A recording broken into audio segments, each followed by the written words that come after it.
So I felt like nobody was going to come. Can you hear me all right? Okay. So I thought nobody was going to come because it's going to rain and it's going to be a storm, and it's kind of crazy how many people. I actually took a picture so I could show my family, you know, because nobody thinks their dad is cool.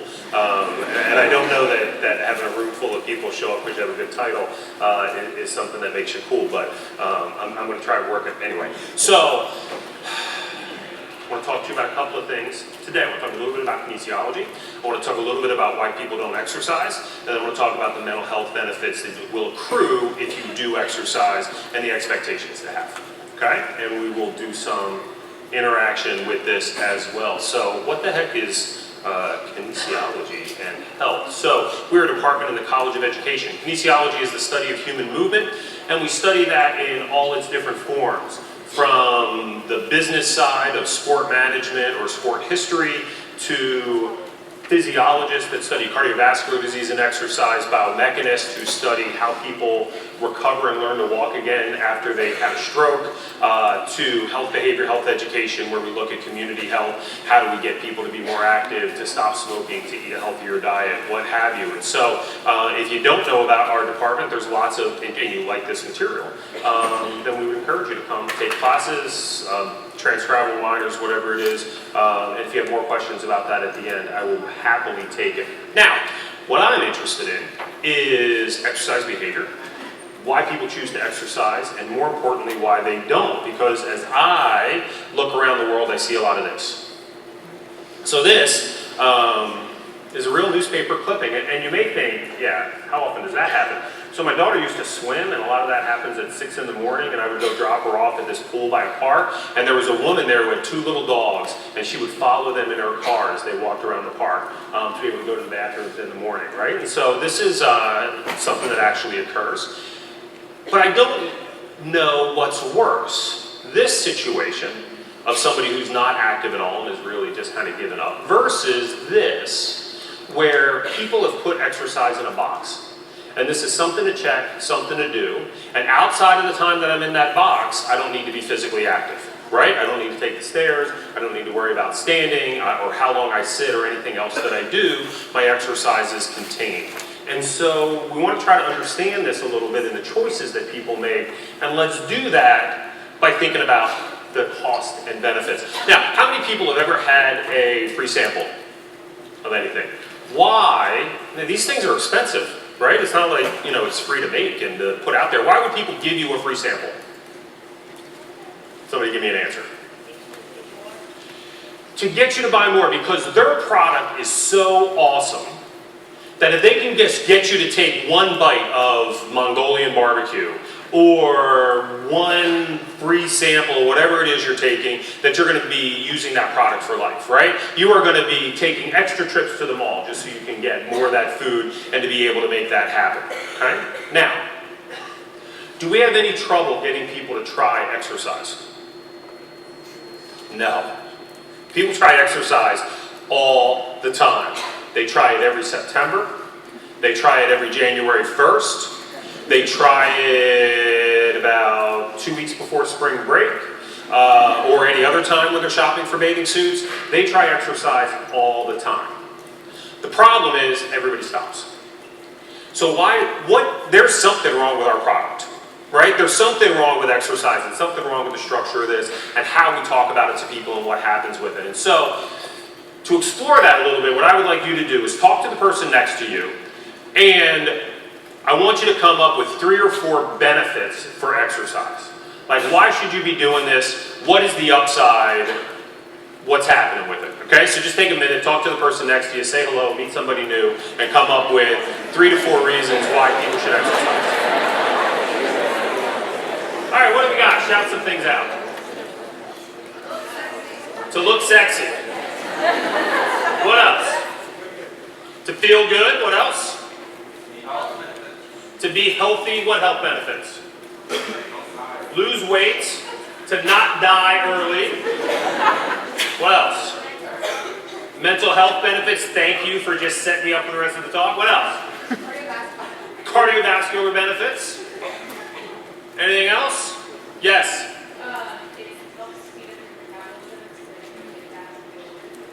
Not only do you, so it's interesting when I get this all the time. I always get from college audiences, from my students. It increases your metabolism so that you don't gain weight. But what also does the increase in metabolism? What is the other benefit that most college students think about?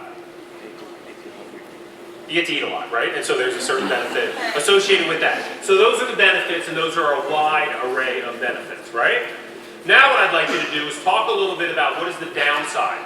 What is the cost associated with exercise? What are the negatives associated with this that people have to endure if they're going to be physically active?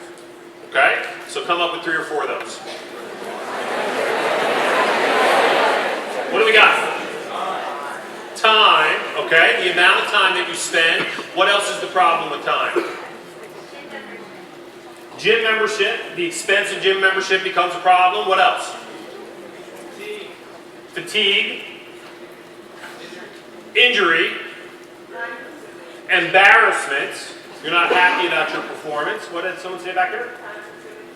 It's time consuming, so not only is it time consuming, but there's also an opportunity cost, right? So you get to miss all those things that you would like to be doing otherwise, right? So yes, it takes a while for results to potentially accrue, and that's frustration that you may have as a result of that. What else? Lack of guidance. So there's lack of guidance, and so as a result of that, that's I think going to be tied to embarrassment and the idea that you're not able to perform the things the way you want to. You're not necessarily sure how to navigate something. Yep. Unless you're a physical trainer, you cannot make money exercising. You certainly cannot make money, so that is the other opportunity cost that you have, is you're replacing, you have to be a business major, because, that's how we will analyze the world. All right, so, how much money can we make doing that? So it's interesting. So there's a lot of negatives as well. One of the other things I always get from college students eventually is, you stink. And have to get a shower and think you don't look good, what have you. So that's part of it. So if I put these up, this is a general, and we reflected most of these in the discussion that we had when we think about benefits and rewards. Improved health, fitness, weight management, reduced stress, increased energy. It may actually be enjoyable. Social interaction, successful, healthy aging, you get to eat more. And then we think about cost and punishment. There's a financial cost, there's loss of time, pain and soreness, fear of injury, boredom, frustration, embarrassment, smell bad, you're tired. Okay? Now, behavioral psychology would tell us that we think about rewards and punishments, right? And we think the balance between these two, we can call that a reinforcement schedule. How they balance one another, and then that's going to dictate the behaviors that we choose to engage in. If we have more benefits than we have punishments, then we're going to be more likely to engage in that behavior than not. But if we have more punishments, then we won't engage in the behavior. Okay? So, what do we got? It always comes out even. And I don't even have to manipulate it. It's almost always even when I do this with crowds, okay? So it's even 9 and 9. So does that mean it's a push? That's basically equal, and none of this gives us any information about why people do anything. Just because there's 9 on each side of the ledger. No. Thank you so much for participating. That is fabulous. Why not? Yeah. Yeah, so I'm generally going to say that, improved health is probably going to weigh a little heavier on somebody's mind than whether or not you smell bad, right? You know what I mean? Like, you may put up with a little bit of funkiness just to be able to live longer, right? And to live more healthy and to be able to go forward and to make that happen. So let's think about that. Let's explore that a little bit. And what I want you to think about is somebody who is out of college, middle-aged, one of your parents, you go home, you tell them about this awesome talk, and so they go out and they begin an exercise program. They've been largely sedentary, probably overweight, they're not really good at it, and they're just getting started. Okay? How many of these benefits will they accrue in the first, say, 8 weeks? And how many of these punishments will they experience? Okay? So let's think about this a little bit. If we think about the benefits, are they going to get improved health in 8 weeks? No. Are they going to improve their fitness? Maybe a little bit. Are they going to lose weight? No, but they will reduce stress. And we'll get to that in just a little bit. Are they going to have increased energy? No, they're going to be tired. Is it going to be enjoyable? It depends, right? So I'll do that in green and black. It might be fun if you pick the right activity, but it may be boring and it may be terrible, right? Is there going to be social interaction? Maybe, right? Are they going to live longer, given that investment? Not yet. Are they going to be able to eat more and not gain weight? No. In fact, one of the things that happens is people start exercising and they compensate for that by eating more. And they very often end up gaining weight instead of losing weight when you begin an exercise program, right? So you can, yes, they eat more, but they don't eat more in a positive way, they eat more in a more negative way. What about cost and punishment? So in that first beginning phase of exercise, are the financial costs going to be the greatest? Are they going to be most sensitive to the loss of time? Are they going to feel pain and soreness? Are they going to be worried about injury? Are they going to be bored? Are they going to be frustrated with a plateau? Probably not, right? You probably haven't been that long enough. Are they going to be embarrassed? To the greatest extent that you're going to be embarrassed, it happens early on. Are they going to smell? Probably, yeah. I mean, we know that that happens. That's physiological. And are they going to be tired? So tell me again why people don't exercise. All the punishments are front-loaded. All the benefits are back-loaded. Every initial experience that people have with exercise, if they're untrained, unfit individuals, particularly if they're overweight, is a negative experience. And that experience dictates to them that they should stop. That's the problem that we have, okay? But we can contrast this with an experienced individual, and I won't take you through the whole exercise, but when we think about that, now they've improved. So let's say they've been doing this 6 months. By this point, yeah, they've improved health and fitness. Their weight management is improved. They've probably, if they combine this with mild dieting, they've probably lost about 5% of their body weight. They've experienced reduced stress. Now they have increased energy where they feel good. They, maybe fun activities, maybe social interaction. They're probably going to live longer. They've already had some investment in that, and now you can start to change what you do. You still have the financial cost, but you've worked it into your day. Right? The loss of time is not as acute a problem because you've got this as a habit now and you know when you do it and you plan things around it, so it's less of a problem. You're not pain and sore anymore. You're less worried about injury. It may be bored, and this is the first time you're going to start having frustration with plateaus, but you're no longer going to be embarrassed. You still stink, but you're not going to be tired. So now it's reinforcing. And the experiences you have with exercise tell you to do it again and to continue in that participation. So we can think again about this reinforcement schedule for exercise. One where the choice is rewarded and you're going to be more likely to engage in it, and one where it's punished and you're going to be less likely. And if we think about exercise sessions over time, this is what we have. Early on, people's experiences with exercise, and this is not something I would talk about with children, although you can have this, it's much more variable with children. But when we think about adults who are beginning an exercise program, their experience, the choice is punished. And it reduces the likelihood that they're going to participate. But at some point, it becomes self-reinforcing.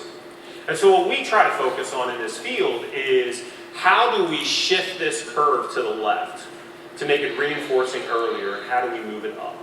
So that way you don't have to go through this or you don't go through it to the same extent that you might think about. Okay? So that is one of the things we think a lot about, and that the field is kind of dedicated to, is how do we shift this curve to make that a more positive field. Okay? All right. And one of the things that I think is important for this is being mindful of the fact that this is what happens. Okay? What is the worst semester in college from an academic point of view? First. You're here by yourself the first time, you're not in school all day long, you don't have deadlines on the page, things are pushed back, things along those lines. It takes you a while to figure that out, right? And in fact, I teach a UGS class in the fall, a signature course, and I always ask in the middle of October how many people feel like a fraud. And almost the whole class raises their hand, right? They're all having that, like the high school I went to was a crappy high school, it totally didn't prepare me for college, right? Everybody sort of has that feeling and that shared sense when you kind of hit that, holy crap, what am I doing? How do I manage this kind of thing? So there's this fabulous study that was done at Duke University. Now, if you go to Duke, how good a high school student were you? You got a lot of B's in your background? No, not too many B's. Okay, so now, and you can relate to this because if you come to Texas, you don't have a lot of B's in your background. So you come here, and it's first semester, and you get a C on a paper. Okay? Are you asking anybody what else they got? Or are you like, hey man, I got a C. How did you do? Are you having that conversation? No, who's having that conversation? God, I only got a 92. I am so pissed off. This person is unfair. Can you believe it? Those are the conversations that you hear. And that creates this sense that everybody's doing great and I'm the only one that's struggling. So at Duke, they do this study where they inform half the class, oh, by the way, did you realize that first semester is the worst semester and after this it gets a lot easier? And then the other half they don't give that information to. The people they give this information to have a higher GPA or are less likely to drop out. Because they have a way of understanding what's going on and an expectation of what's going to happen where this group doesn't. So one of the powerful things you can do with people with regards to exercise, as we're trying to move them through, is help them to understand that this is what happens. Because who do they talk to? They're talking to people that exercise that are like, oh dude, this is the greatest thing ever, right? I have so much energy, I feel so good, I can't imagine not exercising. And so they go in and do it and they're tired and they're hungry and they're sore. So what's up with this, right? This is not what I was sold. I've been sold a bill of goods. This is not what I was expecting to have happen. And so helping people to understand that and prepare for that makes it much more likely that they'll endure through it and be able to move forward. And so setting appropriate expectations for people and what's going to happen, I think, is a really important deal. Okay. Now, let's talk about exercise and mental health. So there's really nice cross-sectional data if you look at this, where if you look at people who are sedentary versus people that are regularly active, you see huge differences in depression, large differences in social phobia, generalized anxiety, panic attacks. Alcohol dependence is not different between those, but because this is more of a downstream issue that is not necessarily related to other mental health issues. But if you look at the core mental health issues, quite clearly people who are physically active have a benefit over individuals who are not physically active. But the question is, what if you use exercise as a treatment, and does that help? So this is the effects of exercise versus a drug treatment for anxiety disorders that individuals have. And so this is baseline, and then this is after 10 weeks of treatment. So this is exercise versus a drug in comparison to placebo. So the placebo has no effect, the drug treatment has a significant effect, but look at that, exercise has an effect that's just about as strong as what we see with drug trials.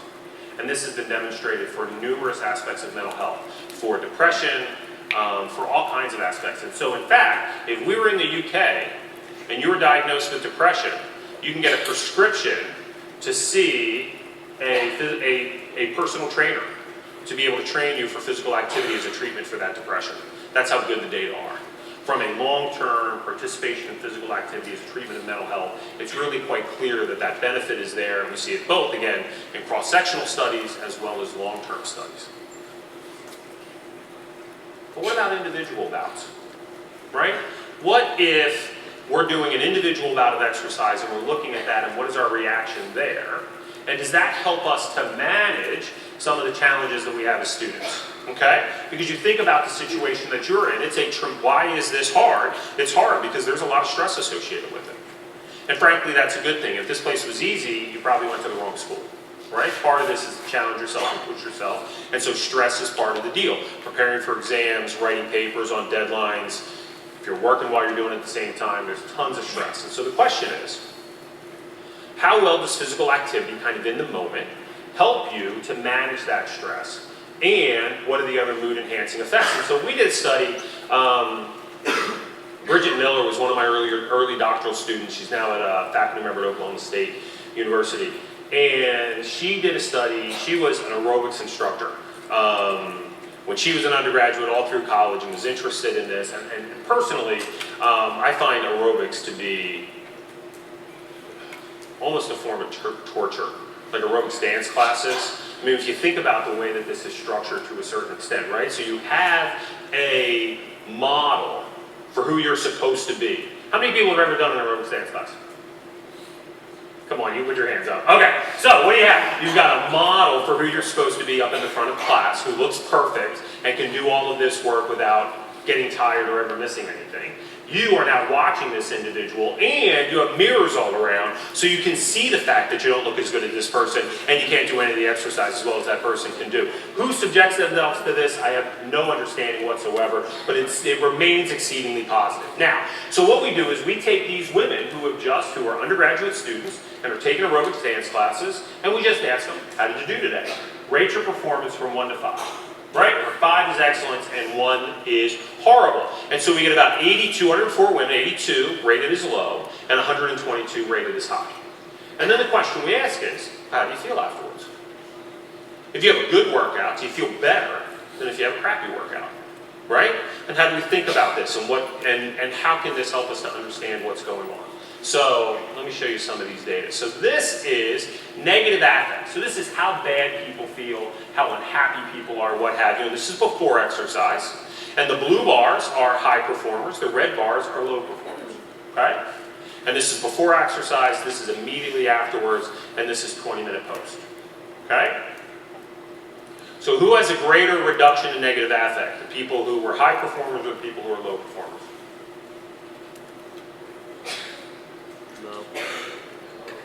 Both, it's the same. There's no difference. You can't tell who had a good workout and who had a bad workout. They had the exact same reduction in negative affect. And it turns out, so I did a whole, when I first started here, this was the line of research that I was interested in. And it really got me thinking about, how do we is it possible to get people to feel worse after exercise than they do beforehand? And intensity will do that, but even after you recover, if I give you 20 minutes to recover and you're back to a point where you're not worried about the intensity of the work that you've done, is it possible to do things that make people feel unhappy in their performance and what happens with it? And there is so we do a study where we take UT athletes on the cross-country team and the swim team, men and women, and we bring them in. And we do what's called a measure of fitness, VO2 max.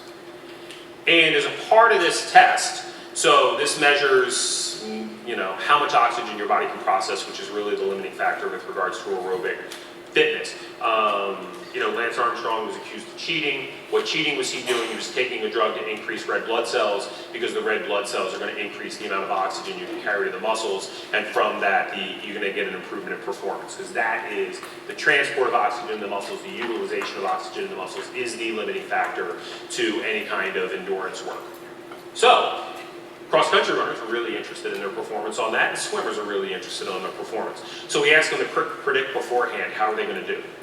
All right? It's going to be positive, this is going to be negative. What number do you think you're going to hit?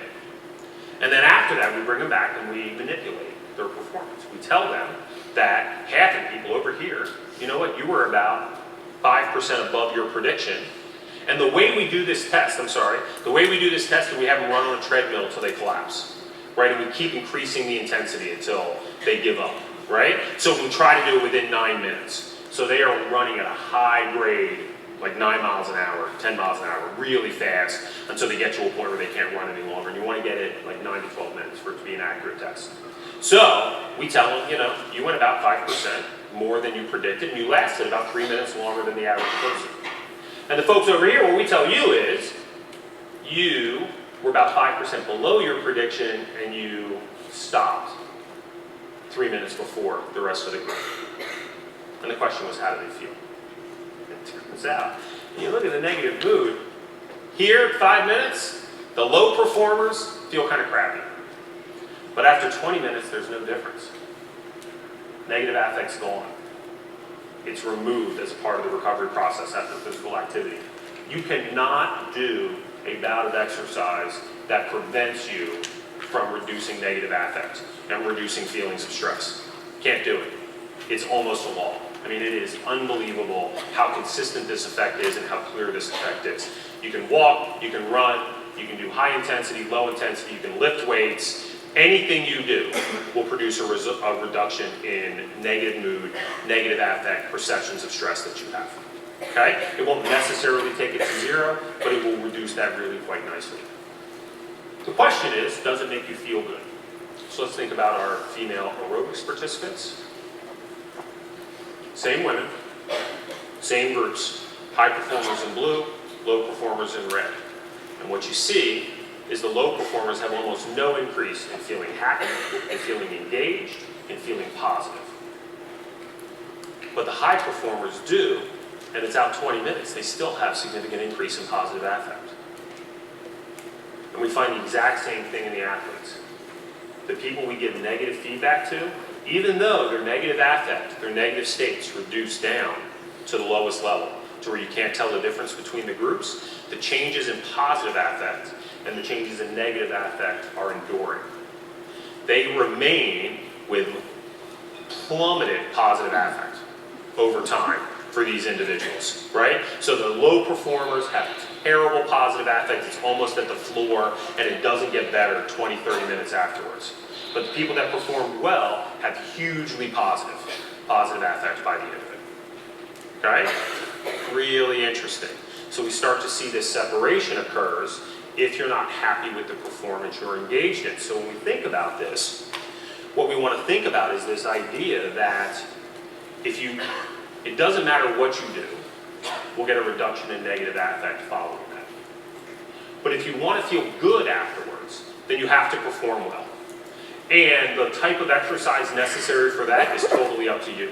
If you're somebody that runs and you run fast, if you go out and have a crappy run, you're not going to feel good afterwards. You'll feel less bad, but you won't feel good.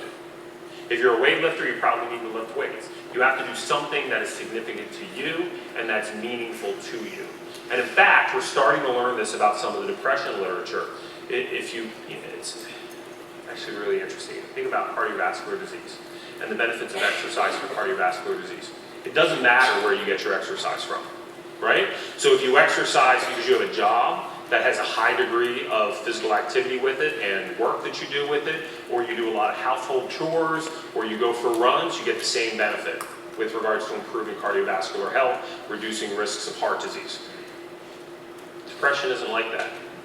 If you get your physical activity from more manual labor and from household, so you're caring for somebody, you're doing most of the household work, things along those lines, that's not associated with the reduction in depression. You don't get that same benefit. It's only leisure time activity that reduces depression, right? So there's something about how people experience exercise, how they think about that exercise and move through that, that is an important predictor to how you're going to feel afterwards, particularly when it comes to positive states in the near term. Okay? Now, let's think about this study with athletes. What do you think about that? Anybody got a problem with that study? Yeah, is it going to work for regular people too? Yeah, you know what I mean? So yeah, okay, this works in athletes, doesn't work for regular people, so we try it. In college students, get nothing. They don't care about their VO2 max. They're just happy they finished this. You know what I mean? Whatever they do is good. The number is not important to them. They're just happy to be done. And so it doesn't manipulate it. That's why we do the study with this. And we combine those. And that's one of the things is you're here and you move forward. It's very tempting to take individual studies, find flaws in them, and say that has no meaning, right? No study's perfect. Every study has problems. That's why you do multiple studies, because each one corrects the weaknesses of the others, and that's why you have to think about a number of studies and what they say about something as opposed to an individual study. And this is a perfect example of that. The study we do with the athletes lets us know if we manipulate it, that we can show the effect. But then the study we do with the aerobics dance participants lets us know that this can actually play out in a different way, but that it can play out with those individuals. Yes? So then does it also make a difference to the athletes that maybe that working out isn't seen as leisure activity in a similar way as with people with depression doing work? Yeah, it's an interesting question. So, physical activity undermines depression, right? Reduces depression, keeps people from experiencing that, but athletes get depressed. So how do we understand that? Well, part of it is not just that it's not leisure activity to them, but that may be a source of stress as well. And one of the things that starts to undermine their experience of that is what they have along those lines. So that would be something that I would say, and I think that's part of it. Do you have any other problems with this study that I did with the athletes? Any ethical problem? Yeah? I did. So, you can't deceive somebody in a study if you don't tell them the truth at the end, and get them to a point where they feel happy that they participated in the study, right? If you just let people go and they think that's what their VO2 max is, totally unethical. And if I just said, oh yeah, by the way, yeah, not so much, and turn them on their way, that becomes problematic. So it's really you have to work, it's a very complicated situation to go through to be able to take people through and debrief them and get them to that point. Who was the hardest ones to tell? All those people I told were awesome, and I'm like, yeah, those numbers aren't true. You know what I mean? They were bummed out. The other people were pretty pleased. But then what ended up happening was I gave them the real data. And the real data, it actually, and the thing that was interesting about this study is it had nothing to do with their number. Because they didn't totally understand the number, they kind of did. It had everything to do with the idea that they stopped 3 minutes before everybody else, or lasted 3 minutes after. That was the whole manipulation. And that's what they were sensitive to because they were competitive. And when I was able to give them the feedback that that wasn't the case, and that everybody stops within 30 seconds of one another, then everybody was comfortable with having been there, and it was a much more positive experience. But you have to be careful about this. This is one of those situations where it's the only way to really get at this question. And so, you know, the university reviews research and makes decisions about whether or not it's ethical. What are the ethical conditions under which you can deceive somebody as a part of a study? And this was an example of that. It's the only way to get that knowledge, and we were debriefing them well enough so that that was not an issue. But it's a very interesting line of research. Let me give you one more study that indicates the strength of this. Okay, so, a friend of mine, Steve Petrozello, is now a professor at University of Illinois, fabulous researcher, has had a tremendous career. His dissertation, his question was, well, if exercise provides a benefit, maybe that benefit derives from a change in temperature, right? Like you take a hot shower and you feel better, you go in the sauna, you go in a hot tub, you feel better, right? So if you sit out in the hot sun, you feel better if it's a spring day, right? And so maybe that's what's doing this, and that's what's producing it.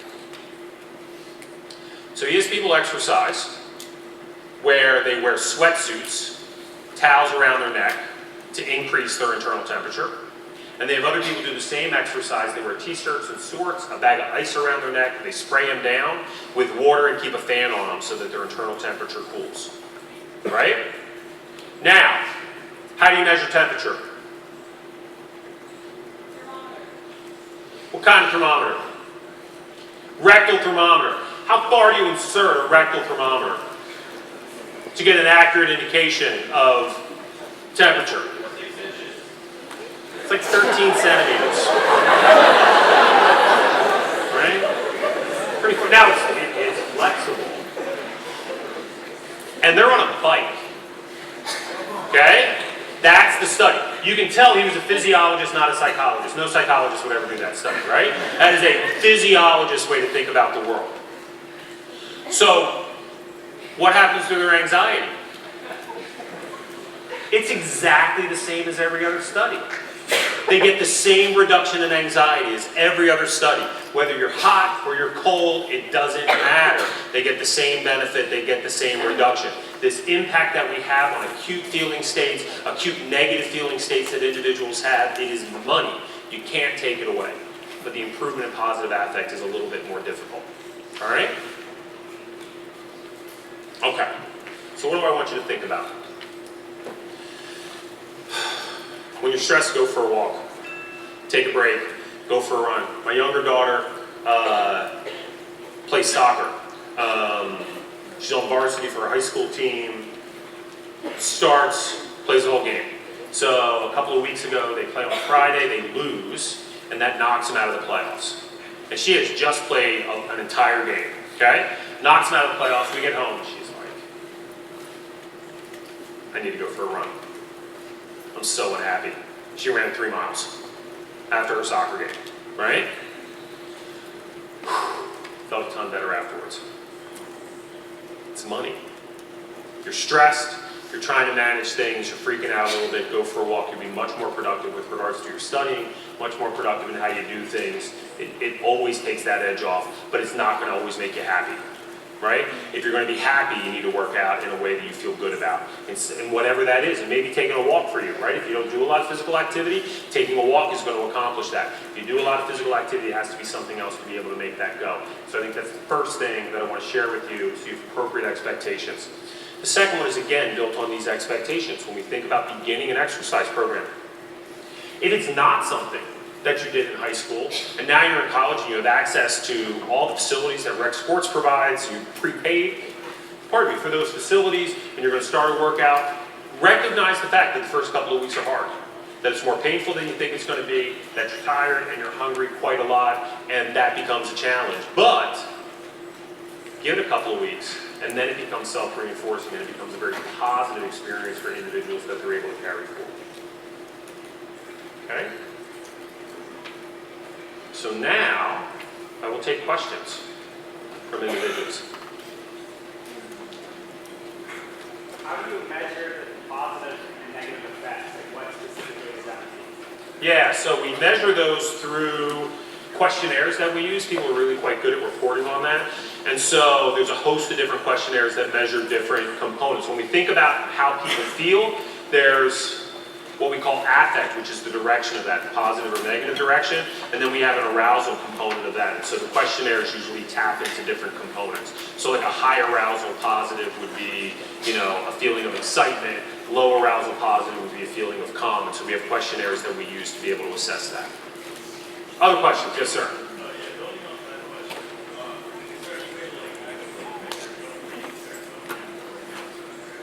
Yeah, great question. That gets to why do we think this is happening and what do we think the cause is. Serotonin and dopamine are going to be, so long-term regulation of that is pretty clear with physical activity, and we think that's one of the reasons why it helps with depression. It's not the only reason it helps, but that's the physiological mechanism. The mood effects don't seem to be tied to that. It's also not tied to endorphins. That's not the explanation, even though that's what everybody thinks it is. Endorphins may be associated with the runner's high, but you need to go like 3 hours before you really feel that, 2 hours before you get it. So the general mood effects seem to be a different type of mechanism. Likely we think it's because after exercise, one is it distracts you from whatever you were thinking about and the worries of the day, so that's beneficial. The other thing is as you recover from exercise, you get parasympathetic drive, and it's hard to be upset as your body's relaxing. So we think those are the two mechanisms that drive it. But it's so consistent, it's hard to get at what's causing that because it's hard to vary it. Other questions? Yes, sir. How does the effect change when it's attached to a game versus something like running or cycling, at a gym? Yeah, so what if you have some other distracting component to this, whether it's tied to a game, people have looked at music. I just had an undergraduate do his honors thesis with me, looking at exercise in green environments, outdoor environments versus more urban environments where people are exercising. Generally what you find with that is the positive affect is greater with those. I guess it depends on how you do in your game, but in general, the positive affect tends to be greater. The positive feelings you have with exercise tends to be greater. The other thing that happens is when you have something else layered on, you don't have the same pain. So people tend to work at a higher intensity for a longer period of time because they don't have the same pain associated with it, and so you can get greater exertion from it. Someone over here, yes ma'am. Yeah, so the recommendations for exercise. Okay, so the early work on exercise focused on improvements in fitness. And if you want to improve your fitness, you should exercise 3 days a week at 20 to 30 minutes at a moderate to high intensity. So this is jogging, running, things along those lines as a way to be able to improve fitness. The challenge is a lot of people don't like to do that. They found it uncomfortable. They didn't want to maintain that level of work. And so from a public health perspective, we made recommendations, and the public health data are pretty clear. If you walk 30 minutes a day, and not too fast. If you ask people how fast they need to walk for health, they walk far too fast. Like just walk like you're in a little bit of a hurry. Then that's a really good speed. And if you do that 5 days a week, you're going to gain probably 80% of the health benefits of exercise. The challenge is, if walking is your exercise, does that change your life? No. So why do you care? Right? And so we're stuck in this point of, so there's two things that are in tension in this relationship. One thing is motivation that we have to exercise because we're trying to get better and achieve some goal, right? And the other one is our confidence that we can do it and carry it out and be successful. The easier we make it, the more successful people can be, but the less reward they gain. The harder we make it, the greater the rewards they achieve, but the less confident people are, and the more pain they have, the more barriers they have to overcome to engage in that behavior. And so this is the tension in the public health literature. This is why you're seeing a lot of work on high intensity intervals, where you'll sprint for 30 seconds, and then go slow for a minute, sprint for 30 seconds, and you can get 5-6 minutes in and gain a lot of physiological benefits from that, because we're trying to find what is a dose that people are going to engage in where there's less barriers and they get a similar benefit. But more is better, generally.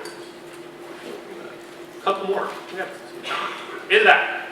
If you say when you're a beginner that you experience pain and soreness because it's new to you, but what if you just keep increasing the intensity so you're a perpetual beginner? It's an excellent question.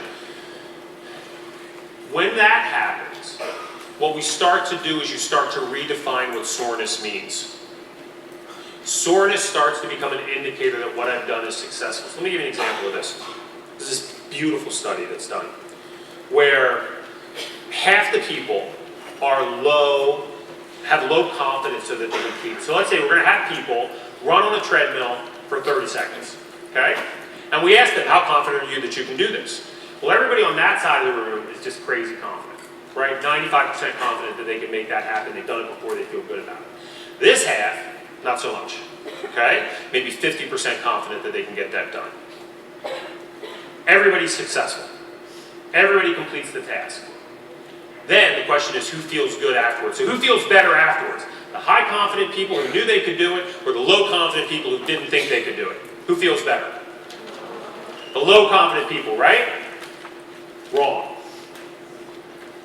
The high confident people feel better consistently. Why is that? Okay, so think about exercising. It gets back to your question. Think about how uncomfortable you are when you're exercising, right? Well, what does that mean for me? Does that discomfort mean that I'm successful and I'm doing well because I'm working hard? Or does that discomfort mean that I'm unsuccessful because I'm out of shape and it should be easier for me and it's easier for everybody else that does this, right? The people who have low confidence experience that in a negative way because they interpret it as an indication that they're not fit. The other individuals who are confident feel good about the same level of discomfort and pain because it's a relative intensity. They feel good about that because it's an indication that they work hard. So, to stay in that perpetual beginner mode of continuing to push yourself and continuing to feel sore, what ends up happening with those individuals, they redefine the experience that the pain they're feeling is a positive and an indication that they're successful, so it's a reward as opposed to a punishment. And you have to have that shift. That shift, and then all athletes have experienced that shift where they don't get to be athletes very long, and individuals that are competitive and do it and really push, they've all made that switch at some point. So I played football in college, and my roommate, we would have this discussion about coaches all the time, and his view was, you shouldn't have to have a good coach to work hard, right? Like, you have that responsibility. You're a college athlete, you need to work hard, that's just part of the gig. And my view was, everybody needs a great coach once, so they know what it means to work hard, and then after that, they can do it themselves.